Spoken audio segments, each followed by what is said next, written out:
Well, we're getting close. We're a month or so away from a record that has been. How long has it been in the making? I mean, this one did come together fairly quickly, though. I mean, we just did 3 or 4 hours, 2 or 3 times a week at Matt's house for a couple of months, and That's so cool. before we knew it, it was like, wow, we might as well go in the studio and record some of this stuff. I mean, I feel like you guys are always groundbreaking new sounds. Yeah, it's maybe 2 or 3 albums ago we start recording all of our rehearsals, so you can almost go back, to 3 or 4 weeks previous, and you go, oh, how did we end up there? Yeah.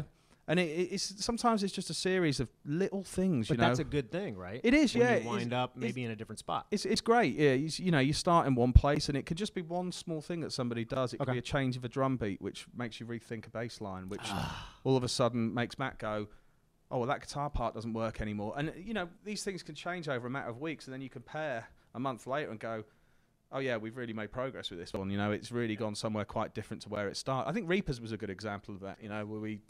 it was a song where the bass line in the verse was originally the guitar riff, and I think it was Dom who turned around and went, maybe that should be the bass line. Really, and that totally changes the whole dynamic. Totally changed the vibe, and then all of a sudden, Dom's drum beat that he was playing didn't work, so we changed it, and it sort of almost went into more of a kind of police kind of thing, And before we knew it, we just had an entirely different verse, which was far better than where we'd started. 2 things for you. Number one, how is it that you do such a good job at making your bass sounds stick out? Because I feel like everybody is represented so well in all of your songs, and the drums are just incredible. Guitars, vocals, that bass sticks out too, though. It never gets lost. I think in the early days we were, because we were obviously a 3-piece, and I think around that time it was more common for bands to have 2 guitar players. You'd always have like the lead guy and the rhythm guy. Sure. That was always the more traditional rock setup, and I think we noticed quite early on that because of the way that Matt plays, he's not really a rhythm guitar player. It's almost like everything he plays is more of a lead part. It's all very melodic. You very rarely hear him just chugging away on chords. And I think even back in those days, we suddenly realised there was kind of this big hole that needed to be filled somehow. Okay. And I can remember just finding some really old, beaten up PV amplifier that had this nasty distortion on it. But I thought, if I run that alongside my bass amp, I wonder what that'll sound like on top. And that actually ended up being the sound for the first 2 albums. And it sounded awesome because you sort of, although the PV on its own sounded dreadful, Sure. because you had like a really nice kind of clean bass sound underpinning it all, it just made it cut through the mix in a way that I've not really heard before. Cool. And then obviously over the years it evolved a little bit. And, of course. It's got into the realms of like, 4 bass amps, and one is clean, and then there's varying different degrees of distortion on the other one, so you kind of create this big sort of stereo fatness. It's pretty sick. But it's always been a mission, when we, particularly with the heavier stuff that we do, we always kind of say that it needs to be really heavy when the guitar's switched off, and if it's not, then we've got to look at making it do that.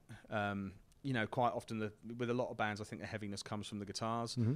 It's not always the case with us because of the way that Matt plays. I would fully agree with that. So, we always have to make sure that the bass and drums on their own, as a listener, you could just quite happily listen to the 2, and it's pumping, Chris, I'll end with this. When you're not playing in your band, what do you do? What do I do? I realize you have a family. Yeah, obviously I've got the family. I've got 6 kids, so that takes up an enormous amount of time. Are you a cool dad? I try to be, but I've suddenly sort of, because my 3 older kids are sort of, well, I've got a 15, 13, and 11-year-old, and it's amazing actually how it actually, what you do for a living is completely irrelevant in terms of cool points.